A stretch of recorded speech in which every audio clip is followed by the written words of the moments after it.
नमस्कार, मी आहे धनश्री. धनश्री रांगोळीमध्ये स्वागत करते. आज आपण छानसं सुंदर महाशिवरात्री स्पेशल रांगोळी काढणार आहोत.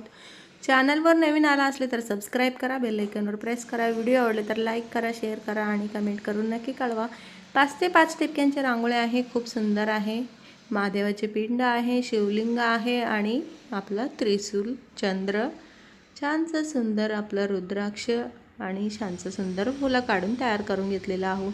खूप सुंदर रांगोळी आहे, नक्की काढून बघा. आणि चंद्रसुद्धा आहे. आपलं ही रांगोळी खूप सुंदर सुरेख दिसणारी रांगोळी आहे. महाशिवरात्री स्पेशल रांगोळी आहे. चला आता आपण पूर्णपणे तयार करून घेऊया. आवडलं असेल तर नक्की चॅनलवर अवश्य सबस्क्राईब करा.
आपलंही पूर्णपणे तयार झालेलं आहे. कशी वाटली तुम्हाला? आवडलं असेल तर नक्की एक लाईक करा आणि कमेंट करून नक्की कळवा. चला आता उद्या भेटूया असंच एक छानसं सुंदर रांगोळीसोबत. तोपर्यंत बघत राहा. थँक्यू.